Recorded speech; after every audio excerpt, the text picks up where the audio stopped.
My friends were powerful, the strongest of our kind, but they were no match for the things hell had in store. I pushed the brief wave of relief away as shame took its place. They shouldn't be here, should never have come looking for me. Even though my dreams with Max were the one thing getting me through this whole experience, part of me wished I'd never had them. That I'd never lured her and everyone I cared about into the sort of situation that horror films were made from. As soon as Max had teleported out of my grasp after her visit, I'd half convinced myself that I'd imagined her visit, that she hadn't really dragged herself and my team to hell, that she was some desperation-conjured hallucination my brain concocted to make my agonizingly slow death somewhat palatable.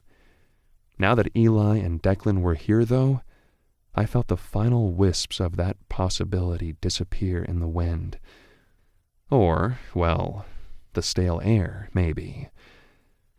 Eli looked far worse than Deck did. All of his weight was still leaning against the strange man, his eyes glassy and empty, like he wasn't completely conscious or aware of what was going on around him.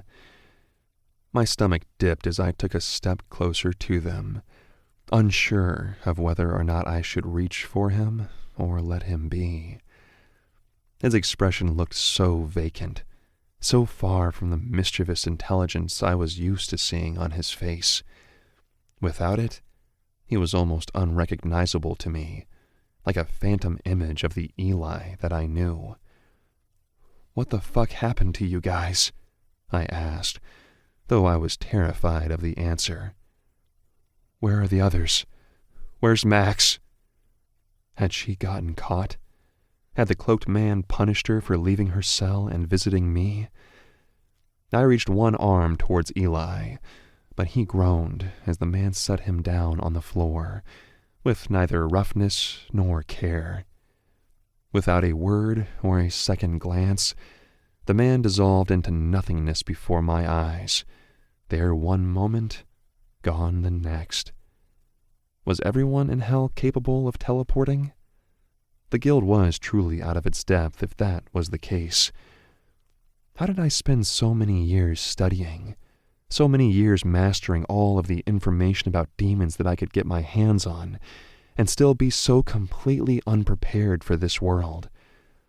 What chance did we have of surviving this place? I stared briefly at the stone spot the man had been standing on. No matter how many times I watched people teleport in front of me, my brain still couldn't make sense of it. Couldn't figure out how a person could be standing in front of me one second and then simply disappear the next. I knew magic was real, obviously. I hunted vampires and werewolves for crying out loud. But this was some next-level fuckery. Leading Declan quickly to my makeshift bed of rags, I forced her to sit down and catch her breath, and then I crouched down by Eli.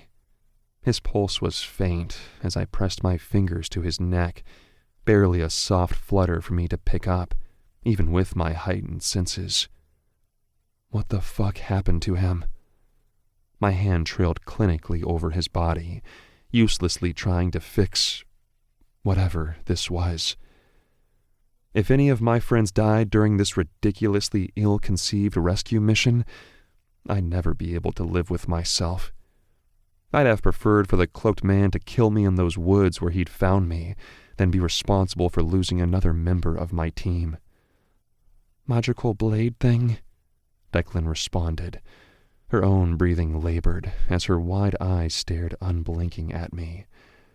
Her voice was raspy and anxious, the way she sounded when she was woken unexpectedly in the middle of the night, on edge, ready for a fight, ready to protect. I stared at Eli's abdomen, his black shirt wet with blood. My jaw tightened as I remembered the peculiar feeling of my body being torn to shreds from what was likely that very blade not too long ago. I was no longer an easy creature to kill, but that blade had nearly done it. "Wade, you're alive." Her sentence was cut short by the reappearance of the man from before.